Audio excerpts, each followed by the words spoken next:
दोस्तों, हिंदू धर्म में कई ऐसे मंदिर हैं जिनके चमत्कारों को आज तक कोई नहीं समझ पाया। इनके सामने आकर तो वैज्ञानिक भी हैरान है, आखिर कैसे एक मूर्ति को पसीना आता है। यहाँ तक कि इसके अंदर से समुद्र की लहरों की आवाज भी आती है। यहाँ तक इसके अंदर एक दीपक मौजूद है जो लगातार कई सालों से जल रहा है।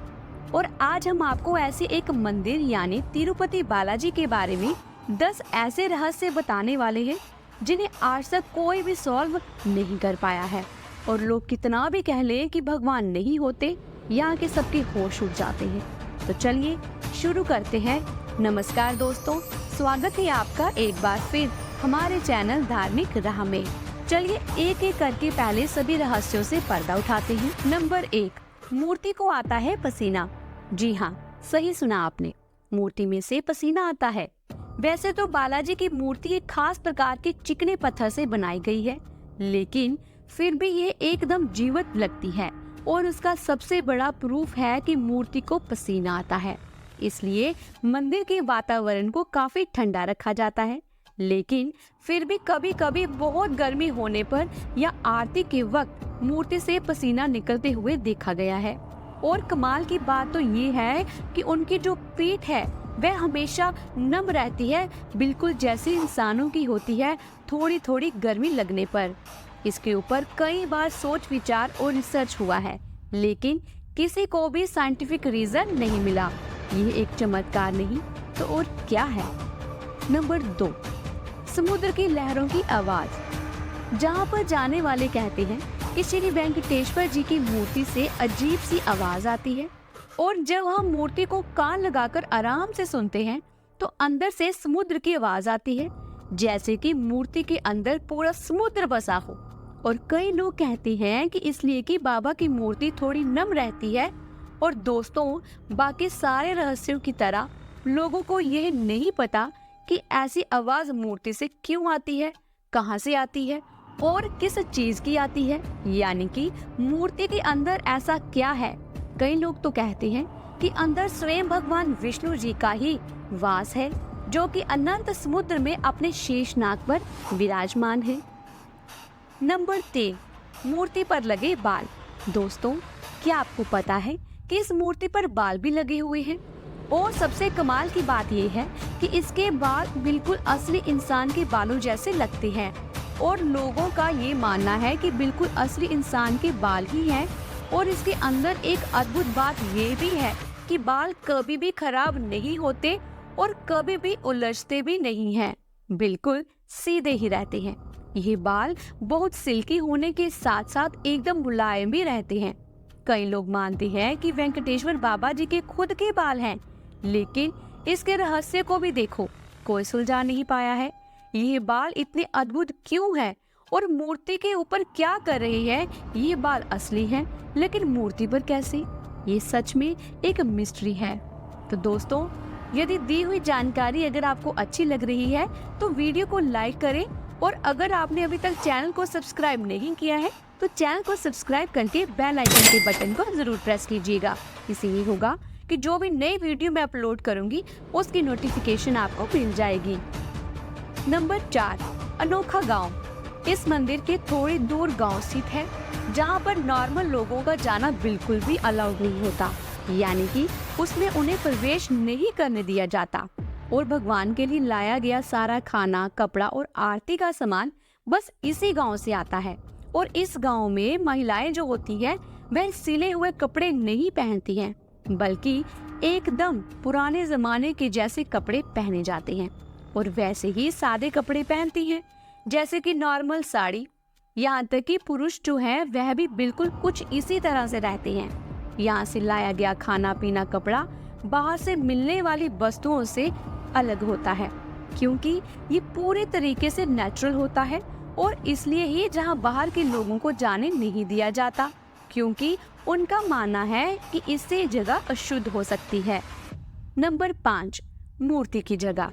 दोस्तों, मंदिर का एक रहस्य यह भी है कि मूर्ति की जगह बदल जाती है। हम जहाँ से भी इस मूर्ति को देखते हैं, वहाँ से जैसे ही अगर आप मूर्ति को गर्भगृह के अंदर से देखोगे तो बिल्कुल बीचों बीच खड़ी हुई नजर आती है, जैसे ही उसे एकदम सेंटर में रखा गया हो। लेकिन वही अगर आप गर्भगृह के बाहर से मूर्ति को देखते हो तो वह कुछ ऐसी दिखती है जैसे कि वह दाएं और कोने में खड़ी हो। अब ऐसा क्यों है? ये तो सच में एक रहस्य ही है। नंबर 6, छड़ी। मंदिर में एक जगह पर एक छड़ी रखी गई है और कहा जाता है कि इस छड़ी से बचपन में वेंकटेश्वर बाबा की पिटाई की गई थी जब यह बहुत ज्यादा शरारत करते थे। और कहा जाता है कि इस छड़ी का एक घाव उनकी ठोड़ी पर लग गया था और आज भी अगर आप मूर्ति में देखोगे तो वहाँ पर घाव नजर आता है और इसलिए आज भी वहाँ पर चंदन का लेप लगाया जाता है। कहा जाता है कि चंदन का लेप इसलिए लगाया जाता है ताकि ये घाव भर जाए। जाहिर सी बात है ये घाव तो नहीं भरेगा, लेकिन अब ये एक ट्रेडिशन बन गया है, इसलिए रोज किया जाता है। नंबर 7, पचाई नमक कपूर। दोस्तों, स्वामी जी की मूर्ति पर आज भी पचाई कपूर लगाया जाता है। वैज्ञानिकों का मानना है कि नमक वाला कपूर जिस भी पत्थर पर लगाया जाता है वह कुछ समय के बाद उस पत्थर में दरारें पैदा कर देता है और पत्थर खराब हो जाता है। लेकिन ये मूर्ति भी पत्थर की बनने के बावजूद अब उसके ऊपर पचाई कपूर लगाया जाता है तो इससे कुछ भी नहीं होता और ये तो इतने सालों से रोज लगाया जा रहा है। इसके बाद भी मूर्ति पर एक नामो निशान तक नहीं आया। आमतौर पर कैसा भी पत्थर हो, इस नमक की वजह से धीरे धीरे करके समय के साथ दरारों से भर जाता है।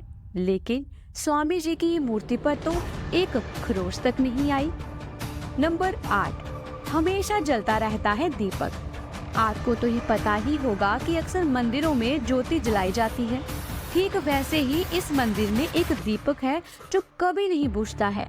ये दीपक हमेशा जलता रहता है और चौंकाने वाली बात ये है कि इस दिए में कभी तेल या घी नहीं डाला जाता। जी हाँ, सही सुना आपने। इसके बाद भी ये दिया कई सालों से लगातार जलता आ रहा है और एक बार भी नहीं बुझा है। यहाँ तक कि लोगों को यह भी नहीं पता कि इस दीपक को सबसे पहली बार कब जलाया गया था, इसे किसने जलाया था और यह दिया कब और कैसे प्रज्वलित है। ये तो सच में अपने आप में बहुत बड़ा रहस्य है। मंदिर के सेवकों का कहना है कि इस दिए को कभी छुआ भी नहीं जाता है, उसके बाद भी दिया बस जलता रहता है। इस बात में आपकी क्या राय है, कमेंट बॉक्स में जरूर बताइएगा। नंबर 9, चंदन के लेप में छवि। दोस्तों, जब हम आपको इसका इतिहास बता रहे थे तब हमने बताया था कि कैसे इस मूर्ति में माता लक्ष्मी जी और विष्णु जी दोनों विराजमान हैं और कहा जाता है माता लक्ष्मी जी इस वेंकटेश्वर स्वामी जी की मूर्ति के हृदय में विराजमान है और यह तब दिखता है जब हर गुरुवार को मूर्ति के सारे वस्त्र और आभूषणों को निकालकर उनको स्नान करवाया जाता है और इसके साथ उनके सारे शरीर पर चंदन का लेप लगाया जाता है।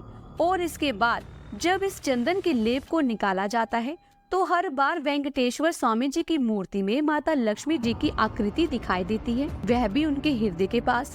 अब आप ही बताइए कि ये चमत्कार नहीं तो और क्या है। ये बताता है कि किस तरीके से इस मूर्ति के हृदय में माता लक्ष्मी जी विराजमान हैं। नंबर 10, नीचे धोती ऊपर साड़ी। अगर आप इस मंदिर में कभी भी जाते हो और मूर्ति को देखोगे तो आप पाएंगे कि हर बार मूर्ति के कपड़े 2 प्रकार के होते हैं। नीचे धोती होती है और ऊपर साड़ी पहनाई जाती है, यानी कि यहाँ पुरुष और महिला दोनों के कपड़े वेंकटेश्वर स्वामी जी को पहनाए जाते हैं।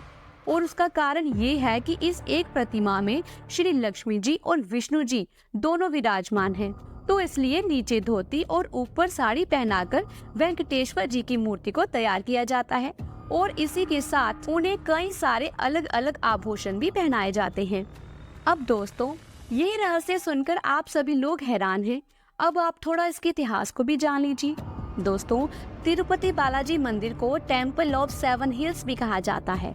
इस मंदिर का निर्माण करीब 3री शताब्दी के आसपास में हुआ था। इसका समय समय पर अलग अलग वंश के शासकों द्वारा रिस्टोरेशन करवाया गया है। 5वीं शताब्दी तक यह मंदिर सनातनों का प्रमुख धार्मिक केंद्र बन चुका था।